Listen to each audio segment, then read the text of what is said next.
morning, church. How are you feeling today? Good. Feel good. Parang nakulang ako sa worship Kasi sobrang sarap na pasensya ng Panginoon. Tama. Amen. So, before I start, kasi actually, konti lang tayo ngayon. Kasi kahapon meron kami yung youth service. So, mostly yung mga youth na-attend na sila yung kahapon service natin. So, ngayon, I believe that mostly is the mga young at heart. Yung mga mamshi at papshi. So, syempre, today I want to share a word with you. But before I start, let us pray. Amen. Hallelujah. Hallelujah.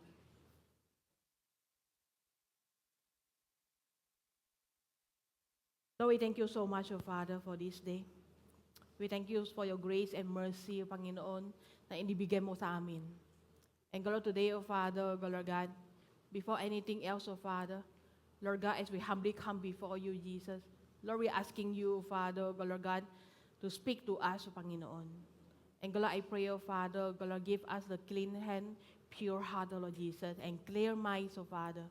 And God, today, O Father, as we come before you, Jesus, Lord God, we just want to surrender everything to you, Jesus. Give us wisdom to understand that every word that's coming from you, Jesus. And God, Lord God, take your throne, take your place right now, God. Thank you, Lord Jesus. We commit, the Father, our sermon into your hand. In Jesus' name we pray. Amen. Amen and amen. Sino may sakit ngayon? Ubo, sipon. Dami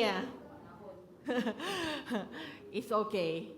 It's okay. Kasi I believe that even though kahapon, yung sa prayer meeting natin, no, we attend yung prayer meeting sa Zoom online namin. Mostly, yung mga pastor, I think sa panahon talaga, they really pray for yung mga tao na may sakit, pero hindi lang may sakit. I was amazed na how God really put every word sa mga pastor nila, yung sa lahat na yung share nila, parang alam nila ano yung pakiramdam natin. Lalo sa panahon ngayon, hindi lang may masakit, pero for me is also na how are we really? So kasi I believe na sa ito yung pinaka ayaw ko ng tanong sa akin. When people ask me, how are you really? How are you really? For me, parang ang hirap naman sagutin itong question na yun Parang gusto ko ma-open up, maging totoo akin para sa'yo, pero parang ang hirap So mostly yung people will just say, I'm okay, I'm good. Pero deep inside, alam mo, parang may kulang ka o parang sometimes na parang you feel na, I'm not really okay. Pero mahirap ka ma-open up sa ibang tao. Kasi sometimes, for us, lalo sa mga leader, people will always look at us, wow, you are so strong kasi leader ka, ano yung problema, kaya-kaya mo yan. Pero mostly, when they ask about me, sometimes I will say, I'm okay. Kasi ayaw ko ma-stumble ka. No. Pero sa totoo lang, maging isang Kristiyano, it's okay to say that I'm not okay. Kasi I'm really not okay. Pero mostly, sometimes, we are not saying that I'm not okay kasi minsan, I'm scared that people will judge me. Bakit hindi ka okay? Kristiyano ka pa. Bakit may Diyos ka, di ba? Bakit hindi ka okay? O minsan, mayroon mga tao na talaga na, bakit hindi ka okay? Wala kang devotion, no? Bakit hindi ka okay? Siguro walang kang prayer life mo, hindi ka okay. Lumapit ka nga sa Diyos. Pero minsan, parang lumapit naman ako sa Diyos, Bakit nga niya pakiramdam ko? So sometimes, it's parang dahil sa itong thought sa mind natin, sometimes we just shut down na lang. Ayaw ko na share yung feeling ko, ayaw ko ma-share ng how I'm really feel sa ibang tao. Pero sometimes, people are just waiting. And sometimes, people will not just dahil sa chismis lang. pero really want to know how are you really. Kasi alam natin, lahat tayo na we need a partner. Lalo sa in our walk as a Christian, no, lahat tayo kailangan isang katabi natin when we are down, we need someone to be with us. So if I say, na I also have the moment na hindi ako okay. Yung moment na I feel that sometimes, hindi naman ako na may problema eh. Wala akong problema. Iwan ko, siguro babae ako. I'm just so much emotional sometimes. And then I will feel like, bakit ganyan yung pakiramdam ko? Bakit yung feeling ko, pagod na ako? Kahit mahaba naman tulog ako. O sometimes na may devotion naman ako, pero bakit ganyan pa din yung pakiramdam ko? Then I was feel na parang, there's inside of me na I was so sad that I don't know why. Meron ba kayo ng pakiramdam niyan? Like, I just feel na, I don't know, I just break down. Parang yung sa loob ko, parang isang robot na parang, pwede tanggalin na lang yung battery ko, parang gusto ko na pahinga. So in the same way din, parang there is no reason for me to be sad, but deep inside of me, malungkot lang ako. Then I remember that it's few days, last few months, and even the last few weeks, I also have this feeling na I was so down again. I was so down, feeling ko na pagod ako. Sabi ko, parang ang dami ko na hinahabol ng schedule, ang dami na tautak ko, kailangan gagawin. And then I was so sad, sometimes na I just feel na may depression ba ako? Bakit parang feeling ko na gusto ko lang umiyak. And then sometimes there is no reason, walang dahilan, pero siguro narandam ni Pastor din yun. Pero sometimes I never tell him kasi I also don't know what I'm feeling like right now. Sabi ko, I don't want to let him know na ano pakiramdam ko kasi hindi ko di alam ano yung dahilan ko, bakit umiiyak ko. So mostly, ano ginagawa ko is, kasi mahirap umiyak eh. Kasi minsan gusto mo umiyak, pero dahil walang dahilan na umiyak ka, so I won't cry. Pero I want to cry, pero walang reason. So ano ginagawa ko? Sige na nga, ma-worship na lang ako. Habang ma-worship ako, doon ako maiyak. That's the reason for me to cry out. So, in the same way na, I just want to say that, sometimes, as a tao, maging isang tao, kahit Kristiyano na tayo, meron din tayo na panahon na you want to break down, you feel na pagod ka, or you feel na bakit yung mga problema walang katapusan. Patong-patong, parang bakit laging ako lang ako? Dahil malakas ba ako? Bakit laging ako nang mayroong mga tukso sa buhay ko? So I waiting na sometime, no, lalo sa Ma'am Shi, I will just admire you na parang you are so strong kahit na meron kayo bibit na ang laki-laki na problema sa buhay nyo, pero you still going on. Dahil sa malapit na Mother's Day, no? Salamat mga nanay.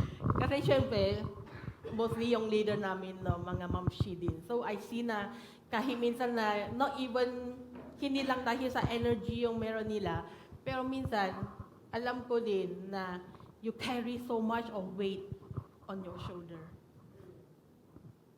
So, lack of energy, sometimes we say that fatigue, which means tired.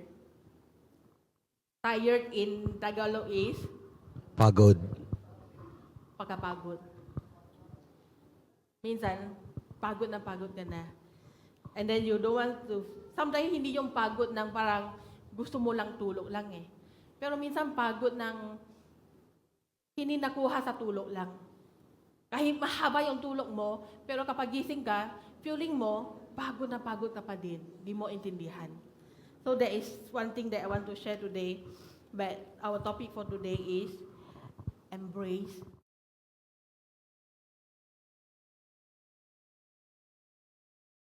rest. So there is three categories na why people feel tired. Why we feel tired? Fatigue over fatigue. Fatigue. pakinggan niyo yung pakiramdam natin, minsan pagod na pagod tayo. There is 3 categories. Yung una is, like,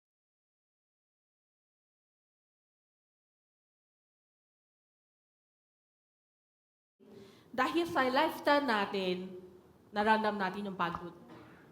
If let's say, kulang sa tulog, normal, you feel pagod. O minsan, you lack of exercise. Then you feel na kahit habang tulog mo, parang hindi, ayaw mo din gumagalaw. Feeling mo, ang bigat din yung katawan mo. Kasi you lack of exercise. Mahaba naman tulog mo, pero kulang pa din. O minsan, you feel na lifestyle natin, you are so stressed with your emotional. Not only emotional, sometimes dahil na we keep eating not healthy food, dahil kulang nutrition sa loob natin, we feel na yung sa loob ko, dahil sa loob ko hindi siya okay, na I feel like yung buong katawan ko, hindi din siya okay. So yung lifestyle natin is one of the factor why we feel tired. Pangdalawa, physical health. Ito, normal. Which mean, dahil sa medicine yung kinuha mo, o minsan dahil may sakit ka, may sakit ka, normal, you feel tired. Which mean, sometimes you have this hormone disorder. Yes. And then you also have like sleeping disorder. And then, or eating disorder. Dahil hindi ka sanay na yung sleeping habit mo, minsan kulang ka sa, like, minsan you just sleep 2 hours, and then the next day you sleep 8 hours. O iba-iba, o minsan pwede sinabi na insomnia. Dahil sa insomnia, you cannot sleep well. And then this is also the physical health condition. Not only that, pero sa mga tao na minsan may sakit din, they feel tired dahil meron silang sakit na cancer, diabetes, and so on, and so on. Dahil sa mga sakit, pagod din sa katawan. And then the next is, we also have this mental health issue. Mental health issue also make us feel tired. Ito normal, depression. Dahil we keep thinking too much.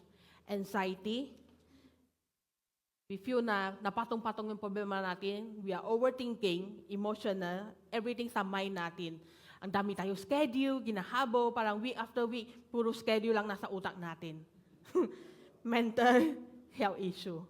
Minsan wala tayo ginagawa. Dahil sabi ni Pastor, itong buwan, sa May, yung schedule natin, ang dami empty, Pero ikaw mismo, minsan, hindi nga. Tingnan mo, may couple night, may Holy Spirit encounter, tapos mayroong Mother's Day, after Mother's Day, tapos, syempre, patong-patong ma-mentoring ko, ang dami mentee ko, ano yung leader meeting ba, ano-ano. Ang dami tayo na schedule din. Minsan, pero wala pa tayo nang ginagawa na na sa utak natin. Napagod na yung utak natin, dami-dami naman. We try to complain. Naala ko yung kahapon na share ni Pastor, about yung rebellious spirit. Kasi there is so much na different type of when we being rebel. Ano in Tagalog? Rebellion, pag-aaklas. Ayan. yun. So sometimes na we trying to complain, kala natin we do so much thing, but we trying to complain, is a sign of we are rebellious as well. And then now, after the itong tatlong factor why we feel tired, aside from that, now I want to share ng recently, nakita ko yung mga muka, kahit hanggang ngayon, may nakita ko din yung mga muka na parang, pagod ka na. I don't know why, kasi actually si An, na-share niya yung verse niya kanina sa Matthew chapter 11, yes. Matthew 11. And then I was so amazed. So I was like, wow. And then sabi niya, pili kang isend niya yung sa dalawang kanta for me to choose na, ate, ikaw di ba preacher for Holy Communion? Pwede ka pili na isang kanta.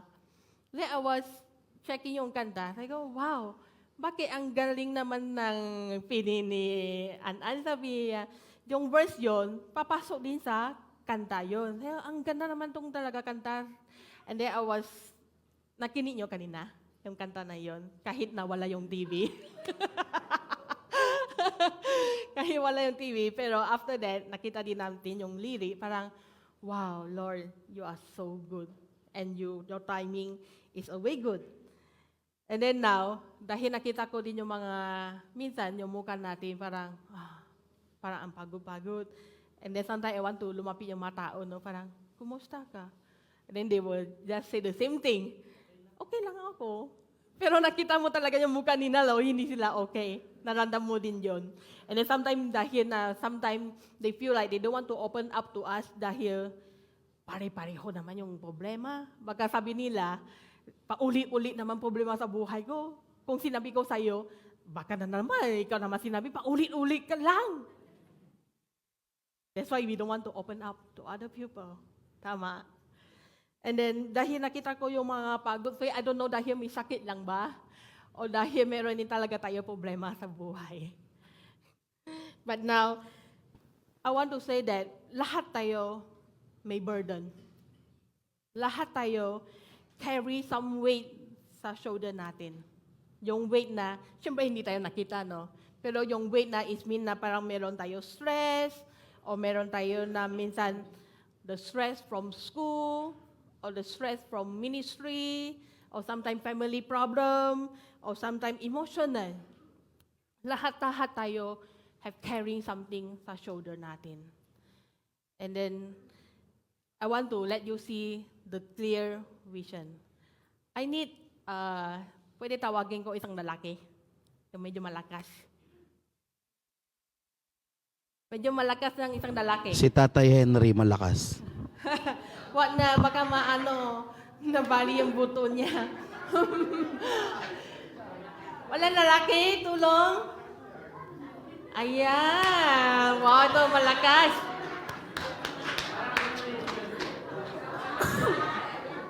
Wow. Thank you, Richard. Wow! Lakas. Grabe, tigas Grabe. So si Richard, gym instructor, yes. He is so strong. Now, I mean that lahat tayo meron dala na something, dala ng weight sa shoulder natin. And now I want to share with you something. Lord.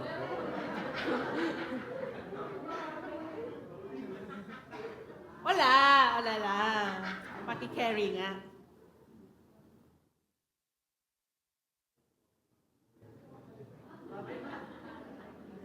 Kaya? Okay na? Yan. And then dahil lahat tayo mayroong problema. Minsan, mostly, yung problema natin, sarili natin. Di ko alam anong kakain ko eh. Di ko alam ano yung gusto ko eh. O minsan, yung pride natin, kayabangan natin. We are carrying yung weight. I, me, myself. Paano naman ako? Bakit sila lang lahat? Paano naman ako? Or sometimes the weight of sin. We committed so much sin. Dahil sa itong weight na yon, we are carrying the heavy weight. Uy, lumalabas bro.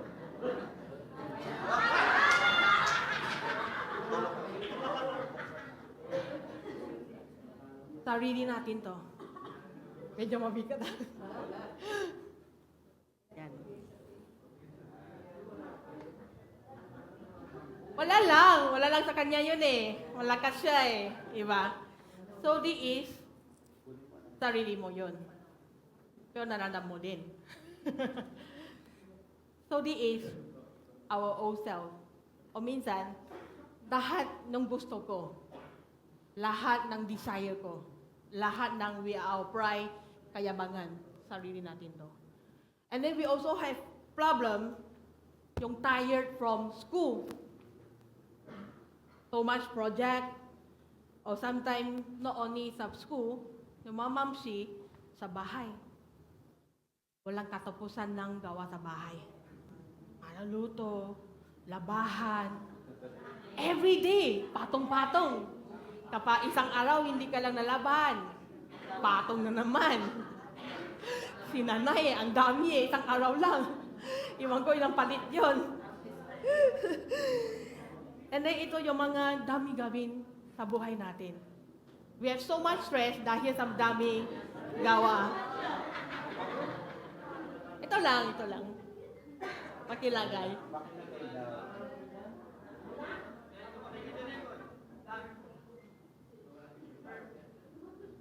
So, not only yung school sa household natin, minsan we are so tired from rejection.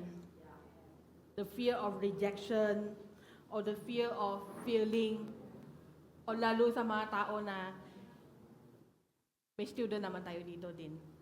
Sometimes, uwi ka sa bahay, yung score mo 92. Uwi ka sa bahay, ma, 92 ako ngayon.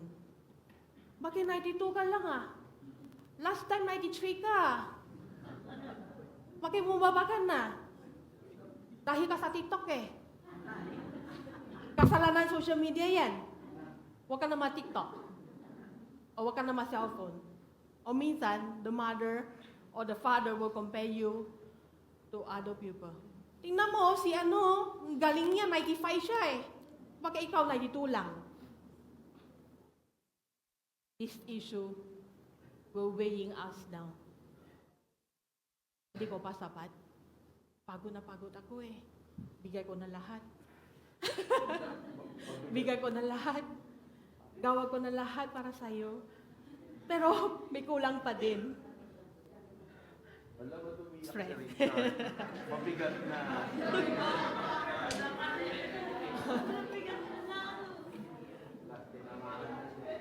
Kaya yung bag na to.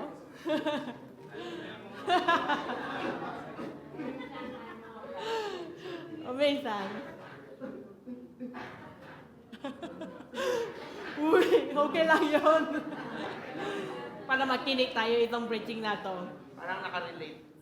Kasi minsan din, madalas tayo eh. Kahit minsan hindi lang yung mga student, sa mga papa o mother, sometimes dahil kulang tayo sa pera. Di mo alam saan hanapin ng pera. Anak ko eh, gusto ko bigay ko siya kahit isang simple ng toys lang, hindi ko kaya. I was remember, one day our cousin shared to us, naawa namin sa kanya. Parang he want to give sa anak niya isang maliit ng toy sa palengke lang, pero hindi niya kaya.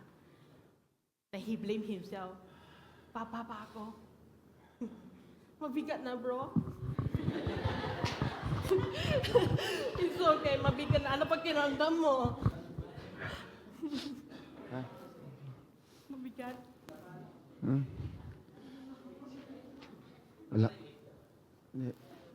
Magaan lang to nasa likod ko pero yung mas marami pong mas mabigat.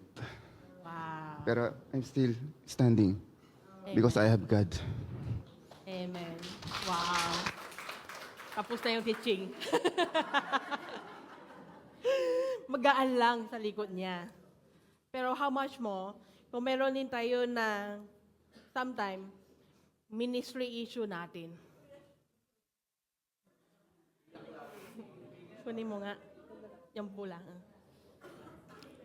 Yung ministry issue natin, how many times I pray for my mentee? Isang mentee, dalawang mentee, yung life group ko. Ako pala, na hinahabol sa kanila, my core team. Bakit walang accountability? So much weight. And also, sometimes, family issue natin. Kala natin, okay lang. Magaan lang naman eh. Kaya ko naman eh. Pero how long will you take it? Ay, wow. Wait lang ah. Medyo, kaya pa itong bag? Yes.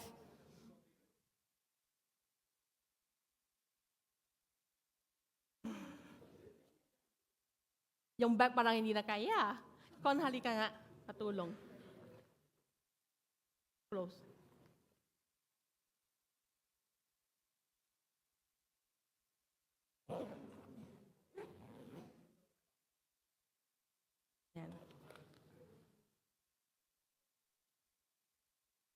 Kaya pa? Kayang-kaya? Sige, mo pa?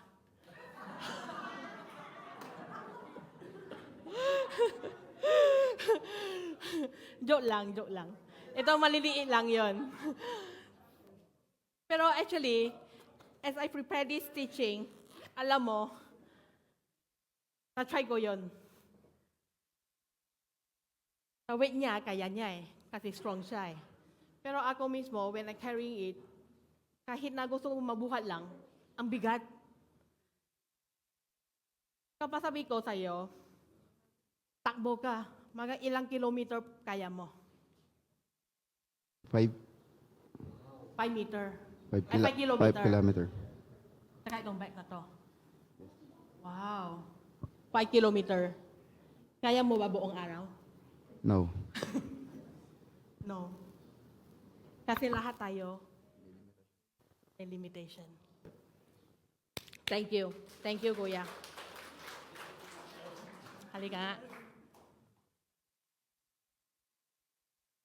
Dito na lang, dito na lang. Sige. Thank you. Okay. Thank you, bro.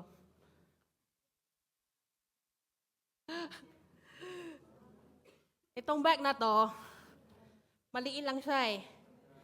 Pero may plano ako eh. Gusto ko lagay madaming samento eh. Dahil hindi siya kaya eh. Na-try ko lagay naman 2 samento. Pero sobrang bigat dahil malaki siya. Hindi niya kaya. How much mo sa atin? Kaliliin ang katawan niyo. Pero ang laki-laki ng bibig niyo. Kaya ba tayo? Kaya ba natin yon?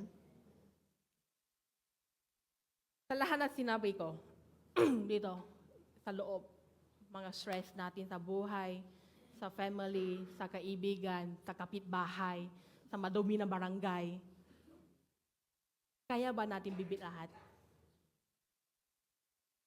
Been trying so hard. Andyan na nga eh, no choice. Been trying so hard to carry everything. Pero, sino tayo dito? At least, merong isang tamaan yung sabi ko sa inyo dito. Meron ba? At least isa. But I want to share the verse for today. Same verse kay Rose Ann. Thank you, Rose Ann. Na-share na siya kanina.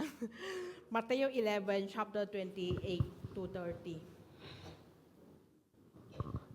Sabay tayo.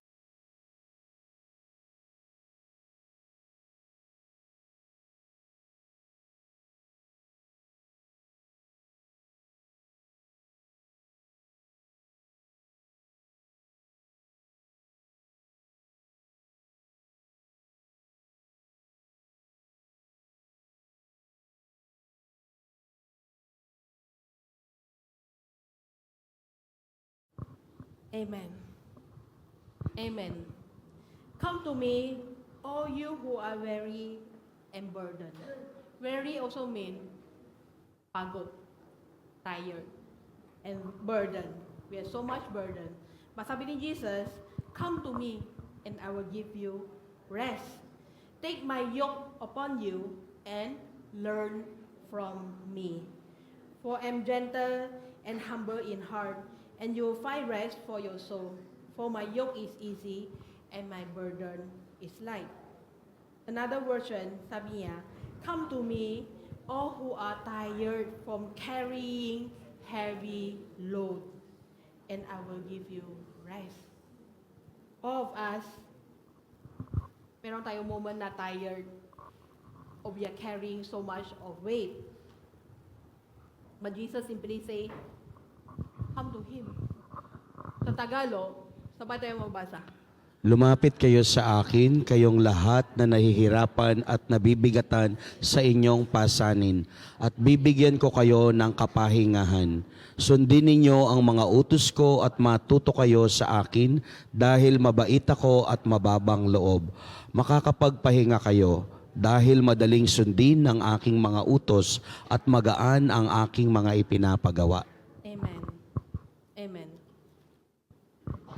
So, kapag meron tayo natatag talaga ng pagod sa physical o sa insight natin na feeling natin na lagi tayo may kulang, hindi tayo sapat, the first thing, Jesus simply say, come to me.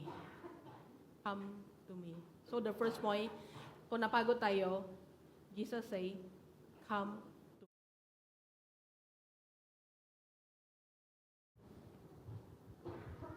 That is the only solution. Come to Jesus. I remember the story of prodigal son. Remember? The prodigal son in the book of Luke, chapter 15.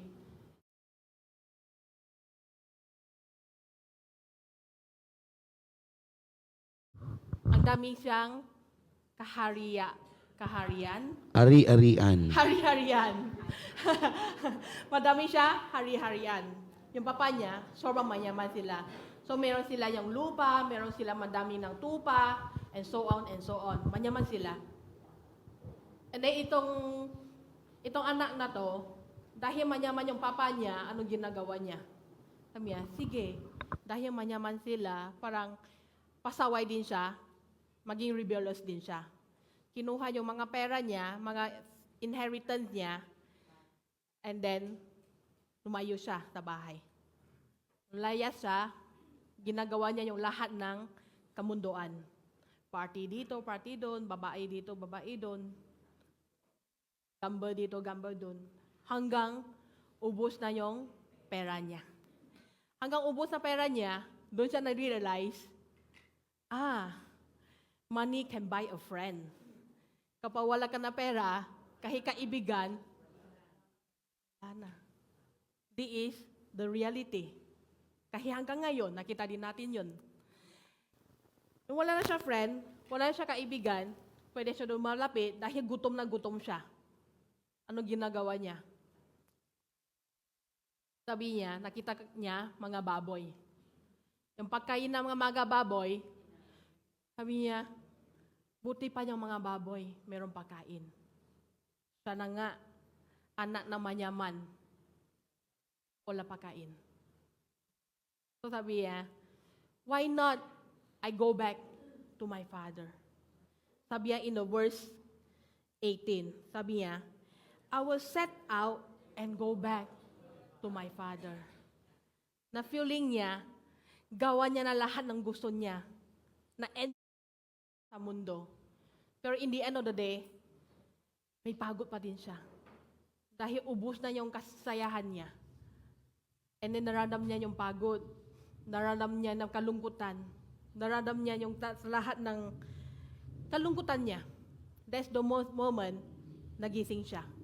And then sabi niya, I will set out and go back to my father. How many of us, parang itong lalaki din minsan, na-enjoy na tayo lahat ng kailangan tayo ma-enjoy, gawa na tayo lahat ng kailangan gawa natin. Minsan, we enjoy so much in the world, pero in the end of the day, parang may kulang pa din sa loob natin. Sometimes we feel na, uy, pagod na ko eh. Sabi din si pastor eh, pwede na ma-enjoy yung buhay eh. Sige, ma-enjoy na lang ako. Sabi ni pastor eh, meron naman sa birthday eh. Sige, sa isang araw, enjoy ko na lang, gawa ko na lang lahat ng gusto ko. And then we never know, we spend our day, enjoy yung buhay natin. Minsan we spend our day kasama yung mga kaibigan natin. O minsan we spend our day doing the thing that we want. O minsan, dahil sa enjoy, pwede din tayo na buong araw na social media lang. Enjoy ka eh. Pero in the end of the day, random mo din, bakit na social media ko naman buong araw na K-drama din ako buong araw Pero in the end of the day, parang, bakit may kulang pa din? Parang may emptiness sa puso natin. Kasi that is the thing that the world cannot offer to us, which is only God can offer to us. Come to Jesus. I remember din, actually recently, yes, I feeling same way din. Na-breakdown din ako. I also don't know why. And then what thing is, anong ginagawa ko? Simply, I do nothing. I just simply sit in front of my laptop, open my laptop, Google, YouTube, and then lumalabas yung music. Ikaw lamang ay natiwala sa akin. Doon na nga, habang upo ako, kikini lang ako. Yung moment ko, I was breaking down. Ang lakas ang umiiyak ko, buti na lang wala asawa ko sa kwarto ko. I break down, kasi minsan no, kung may kasama ka, nahiya ka umiiyak eh. Mas okay ka pa, maisa ka lang sa kwarto eh. And then umiyak lang, umiyak. Hanggang yung time na God slowly, the more that when we come to Him, He is the one who heal us from the inside. He is the one who give us yung kapahingaan, the real peace. In the same way, in the book of John chapter 7, verse 37,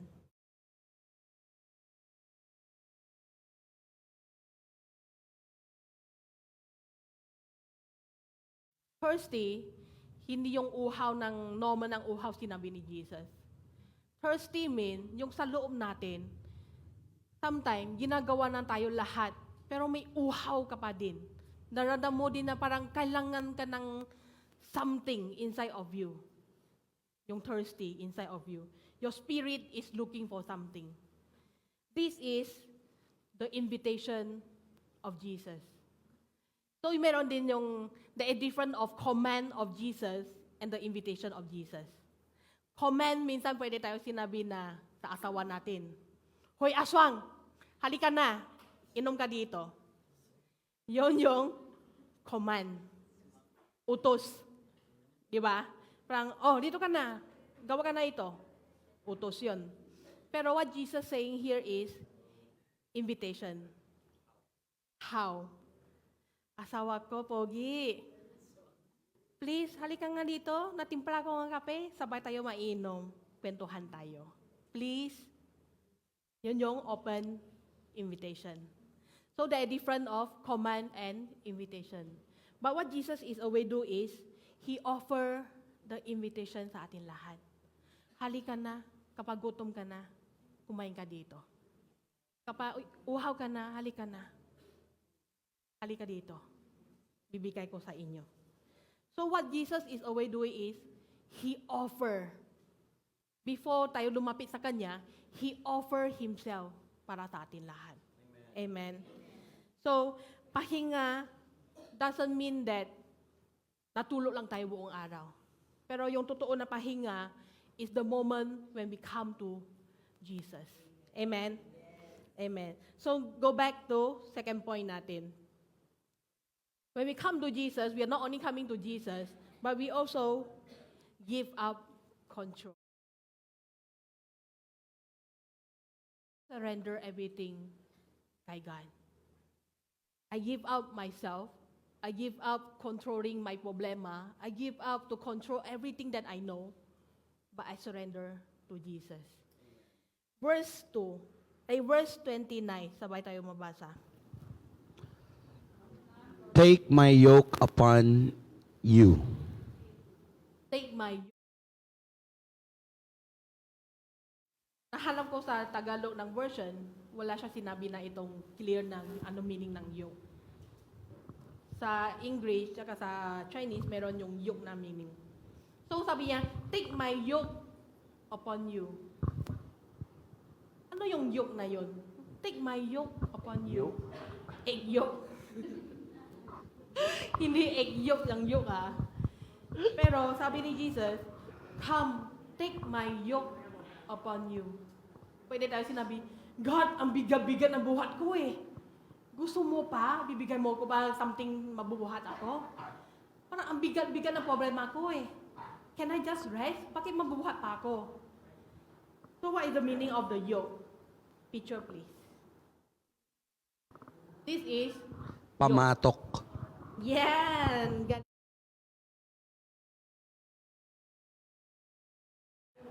Alam yung mga farmer yan. Pamatok. Yan, pamatok. Yoke. Which mean, ilagay sa, meron ba next picture? Next picture, yan. Pamatok.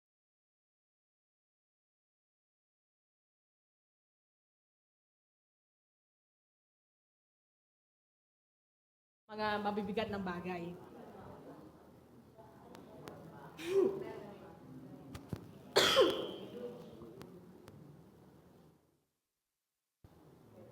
when we are carrying so much of weight. Ito lahat to. Ay, bigat talaga. Kaya mo yan. Ito, mabigat-bigat problema sa buhay natin. We are carrying so much of weight, kala natin, kaya pa ako, kala natin, I'm still okay. Then sometimes when people ask you, are you okay? I'm okay. Pero deep inside of us, I'm okay. And then what happened is, Jesus say, take my yoke upon you. Ha? Ang bigat-bigat ng problema ko. Ibibigay mo pa ako? Same way din, no? I was so ashamed kaya itong sermon na to. Kasi last few days, wala pa tayo preacher. Nagguluhan kami. Sino maging preacher itong linggo? Wag na ako, last week lang ako, ha? Umuna ako. Sana ibang taon na lang, ma-volunteer sila. Ay, wala may gusto. Then yung plano ko is, at least this week, mapahinga ako, ma-mentoring ako, ma-visit ako mga life group. And then sabi ni Pastor, sige, ikaw na lang, Chow-Yen. Kasi, bakit ako? Parang, I know that serving God supposed to be joy. Kasi we bring back all the glory to God. Pero sabi ko, bakit kanya pakiramdam ko? Parang ang bigat-bigat ng problema ko, pero ilalagay pa siya yung yoke sa shoulder ko. Additional pa ako. Siyempre, yung doing yung isang teaching, hindi isang araw lang yun. For me, I take a few days, at least. Yeah, at least 1 week. Kasi minsan, meron ka na yung isip na ano tuturo mo, you trying to do something, you trying to ask the Holy Spirit to give you the teaching. And then yung time na yung sinabi niya, Tuesday. Kasi, Tuesday? So, sira na yung mga plano ko sa buong linggo. Kasi I have to spend the few days to prepare the teaching. And then, wala pa yung schedule. Isip na sa utak ko, yan na naman, patong-patong na naman problema. Patong-patong na naman yung schedule sa utak ko. Pagod na pagod ako. And then, sakto itong verse come. Take my yoke upon you. How? Your yoke upon me. Ang bigat-bigat na nga eh. Pero sabi ni Jesus, that's simple the thing. Meron ba next picture? Take my yoke. We are carrying, kaya ko nga. Uy. Hindi ko kaya.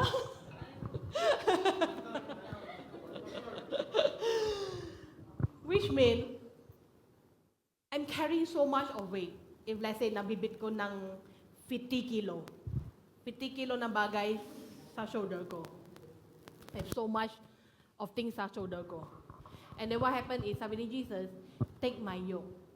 Take my yoke doesn't mean, ibibigay niya sa'yo ulit yung weight, yung kabigatan. Hindi yun.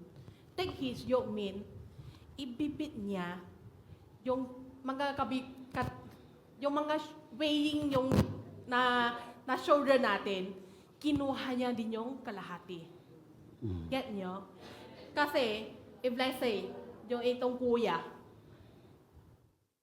80 kilo. Itong kuya 80 kilo, kapag buhat ng isang karabaw, medyo mabigatan para sa kanya.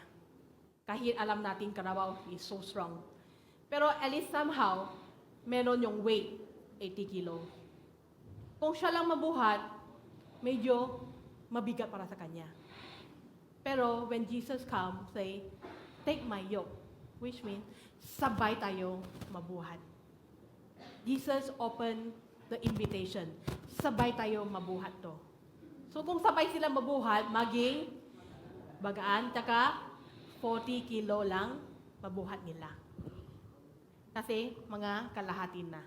So in the same way din, when Jesus say that, take my yoke upon you, which means, let me help you to carrying your burden.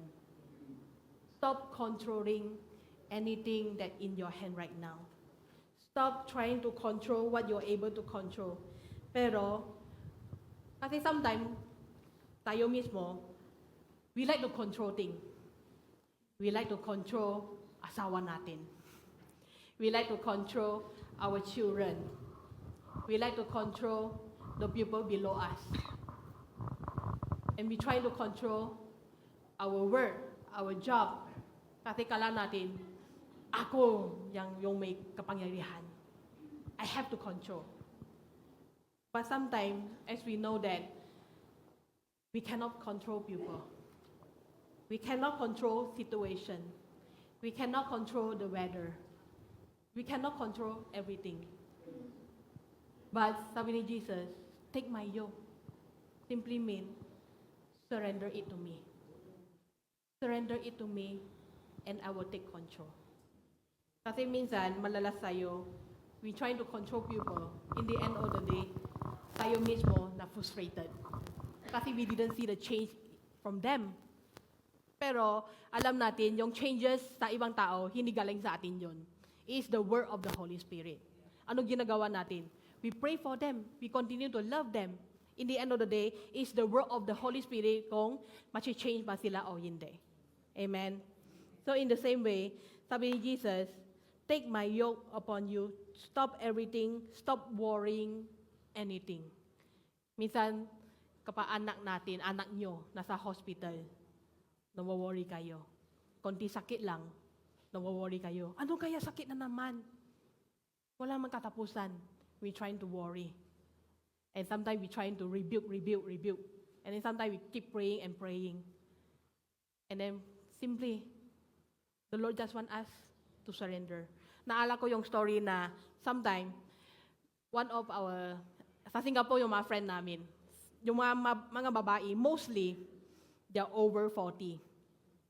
So you know that when the woman over 40 years old, mahirap nang hanapin ng mga jowa. Kasi may limit na sila. 40 years old na sila. So pero in the end of the day, kasi gustong-gusto nila maasawa. So kahit papano, yung prayer nila is, God, give me a godly man. God, help me, give me a husband who are able to serve you together with me. God, give me, God, give me, God, give me. And then, in the end of the day, kahit nga na siya natagan na siya ma-pray, God didn't give him the husband. And then one day, na-share niya sa amin yun. One day, he just feel like giving up na itong prayer. Na-feel niya, sige na nga. Kung hindi yung will ni God, mag-give up ko na lang hanapin yung mga asawa. Nag-give up ko na lang kahit mas-single na lang ako hanggang matanda ako. Teach yung heart niya to accept the truth. And then yung time, the moment na yon, when she surrendered it to God, sabi niya, God, okay na. I don't want to pray this prayer anymore. Kung meron naman ako o wala, I'm okay. But let your will be done. Then sooner or later, after when she surrendered to God, that the moment she met the current husband right now. When the moment that she surrendered, then God give to her. Pero hindi naman lahat ng tao ganyan din. Kasi sa amin mismo, I also pray the same prayer. God, yung una panahon, yung first 4 year na kasal namin, I always pray this prayer. God, give us anak, give us anak. I keep praying this prayer. God, kaya ko naman din yan eh. Kapag may anak na, gawa ko din yung gusto mo, man-ministry din ako, okay lang naman ako eh. I will give you everything. And then, I praying this prayer, keep going and going. And then, in the same way, wala pa din ako. I remember, after the 4 years, one time, na-delay yung period ko, I was so excited. Kala ko, yun na yun. But after that, kalahati yung puso ko, parang gusto ko magniwala kay Panginoon, ito yung plan niya. Pero inside of me, I know that, God, kahit ano na nga, bahala ka na. And then, after that, I go to toilet, then I see it again. Also, Lord, kala ko ito na yun. Bakit? Yan na naman. Hindi naman tuloy yun. So, which mean, wala pa din ako anak. And then after that, I say, Lord, hanggang ngayon, We already know what is God will sa buhay namin. We always pray this prayer right now. Sometimes, totoo, meron din kami na panahon na parang we are still praying. Pero, in the beside of we are still praying, but we surrender to God. Now we are able to say that, God, kung meron o wala, ikaw na bahala. Yung plan niya, hindi yung plan natin. Kasi sometimes we try to control so many things, which is we cannot control. But we only can let God be God. Amen? Amen.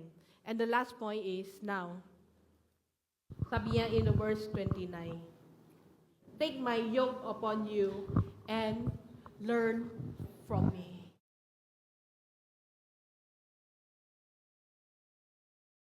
In your soul. Learn from me. Learn to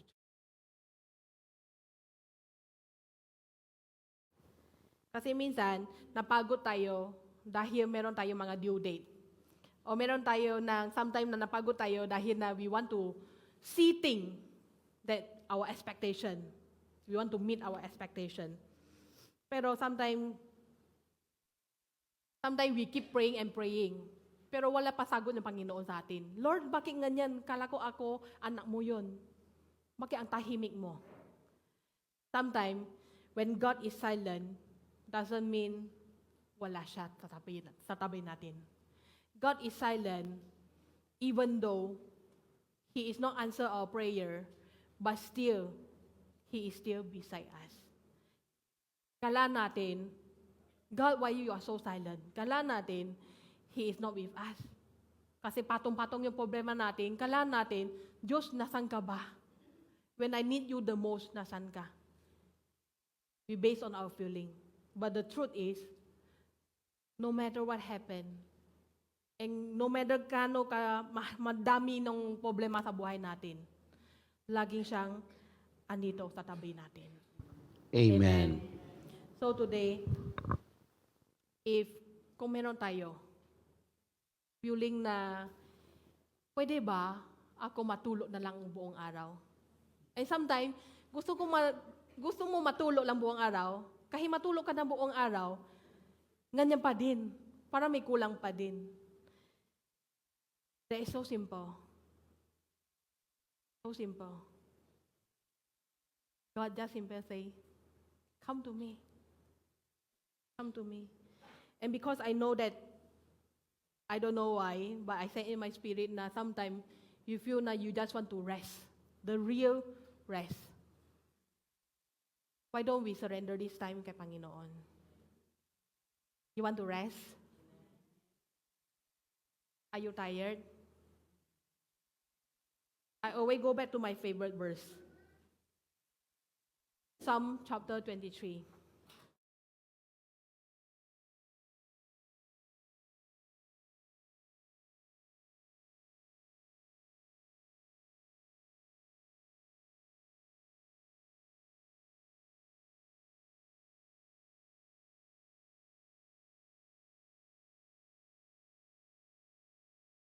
Buong chapter na yon, the Lord is my shepherd. When we realize God actually is our pastor, our shepherd, we know that we lack nothing. Hindi tayo makukulang. Kasi si Jesus siyang ang pastor natin. Sabi niya, He make me lie down in green pasture. Kung sabi natin, green pasture, ano nasa isip niyo? Pahinga. Kasi syempre, when you go to yung isang lupa, purong view lang, ang langit, o minsan mayroong waterfall sa tabi, o ilog sa tabi natin, ano gusto mo gawin yon? Lying on the green pasture. Wala na isip, relax lang. Pero sabi niya dito, Jesus, our God, He make me lie down in green pasture. Why He make us? Kasi alam niya, tayo mismo, makulit tayo eh. Kapag labas lang tayo sa church mamaya, ang dami na nasa utak natin, anong gagawin natin? Anong luto ko mamaya? Anong dalabahin ko mamaya? Anong ginagawa ko mamaya? We are so much makulit. And then we have so much schedule sa utak natin. Pero sabi nito, He make me lie down in green pasture. Jesus say, I make you lie down. He forced us to lie down in the green pasture. He forced us, kasi dahil makulit tayo, ayaw tayong pahinga, He make us lie down. Mapahinga ka na. Mapahinga ka lang. And then sabi niya, He lead me beside quiet water. Quiet water. Nasa ilog tayo. He make us, He lead us, He guide us. Dahil makulit tayo, we need someone able to control us. And now, maybe take a moment. Let us think of, maybe sa buhay nyo, o sa buhay natin, meron mga ting na bibit natin, sobrang bigat na bigat. Minsan sabi mo, ay, galing ka maturo ah. Pero di mo alam talaga yung problema ko eh. Kahit ayaw ko maisip, pero andyan na eh. Anong gagawin ko? I want to bring you to the rise of God. Can you give me a 5 minute?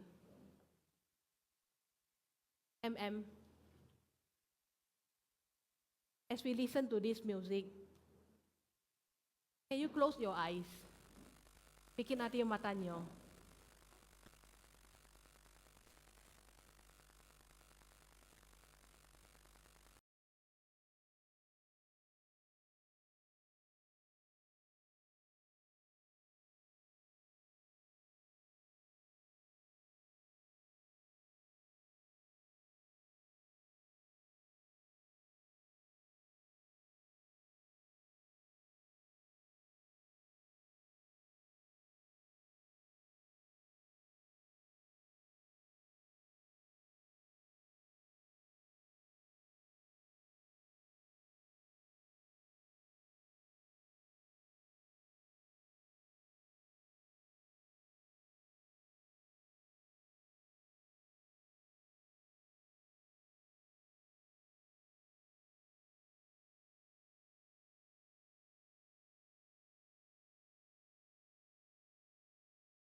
kailangan ng kapahingahan. Alam mo kung ano ang aming mga pinagdaraanan. Lord, kay buti-buti mo, dahil binigay mo sa amin ang direksyon, ang instruction, na nasusulat sa magandang balita. Ipagpaumanhin mo, Ama, kung minsan hindi kami marunong sumunod. Sa mga oras na ito, kami po'y humihingi ng kapatawaran sa aming pagkukulang, sa mga mali naming nagagawa. Pero salamat, Ama, dahil kailanman hindi mo kami binitawan.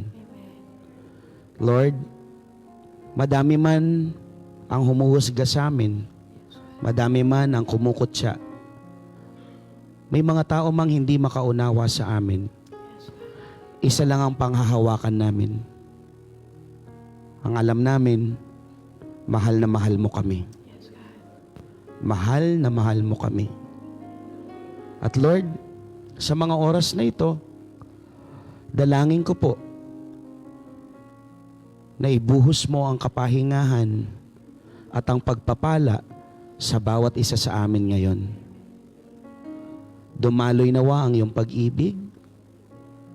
Bunutin mo ang tinik sa aming mga puso. Tanggalin mo ang bigat sa aming mga balikat. And Lord, lahat ng ito ay pinapasa Diyos namin. Nagtitiwala kami sa kapangyarihan mo. Nagtitiwala kami sa iyong salita. Ang kapayapaan, ang kagalakan, ang kagalingan, ang kalayaan, at ang pag-ibig ay mapasa amin nawa sa mga oras na ito.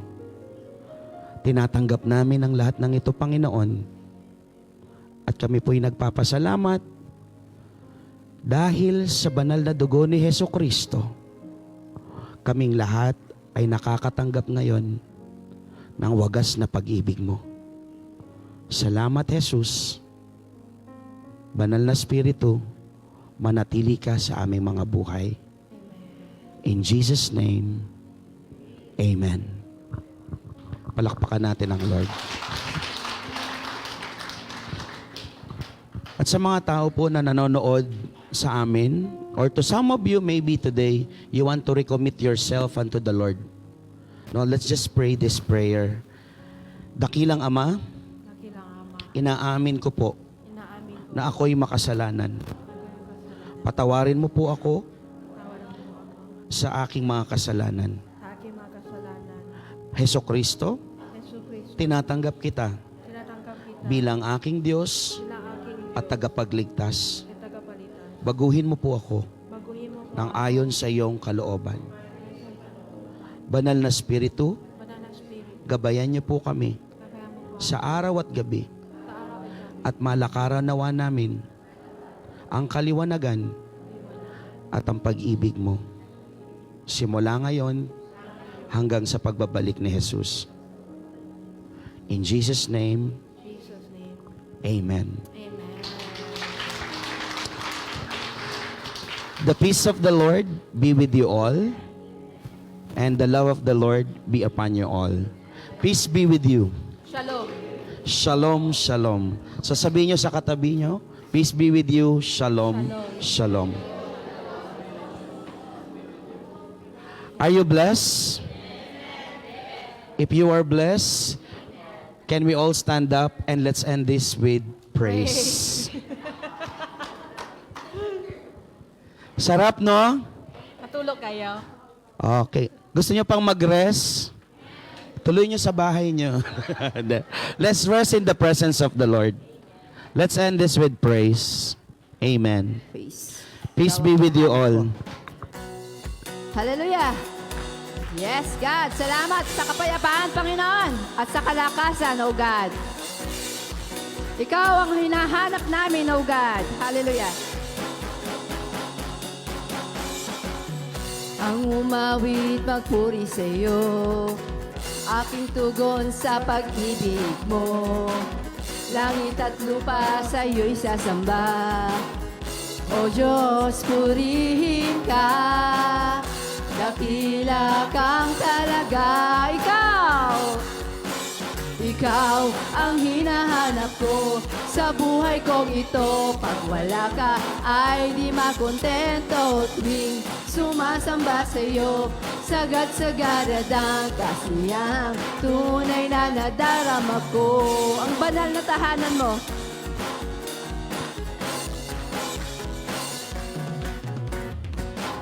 Ang banal na tahanan mo, ang hinahanap ng puso ko. Kaligayahang di kayang bilhin, sa'yo ko lang nadama. Ako'y malaya na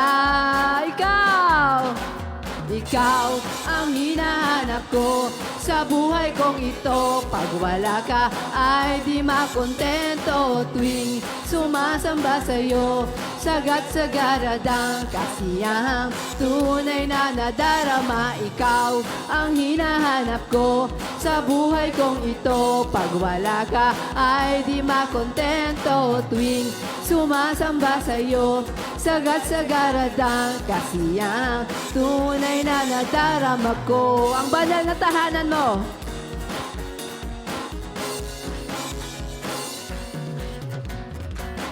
Ang banal na tahanan mo, ang hinahanap ng puso ko. Kaligayahang di kayang bilhin, sa'yo ko lang nadama. Ako'y malaya na ikaw, Jesus.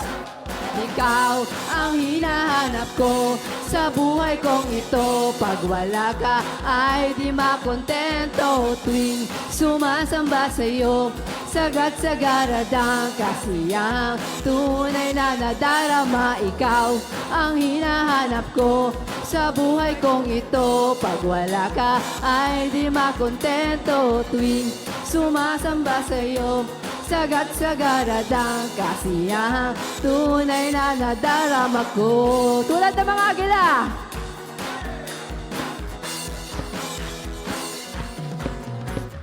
Tulad ng mga agila, tayo ay lilipad. Di mapapagod, di mapapagod ating mga pakpak. Tayo'y magdadala ng buhay at sigla sa mga anak ng Diyos na nanghina. Ano gagawin? Halika na! Halika na!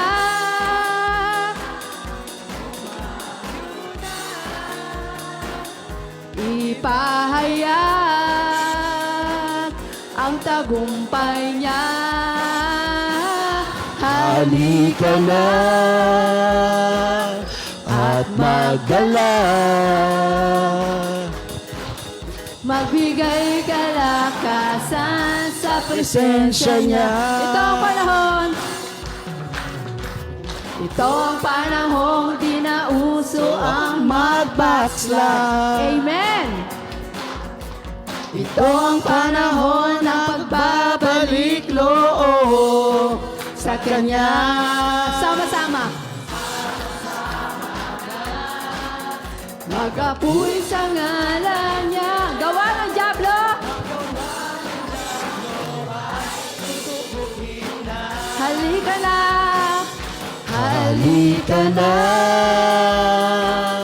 humayo na. Ipahayag ang tagumpay niya. Halika na. Halika at magdala. Magbigay kalakasan sa presensya niya. Magbigay kalakasan sa presensya niya. Magbigay kalakasan sa presensya niya. Amen! Hallelujah! The service has ended. See you on Sunday. God bless. Alright! Dahil mga adult tayo lahat, isang picture po tayo dito sa harap. Alam mo, napansin ko lang, kapag adult, sobrang peaceful, no?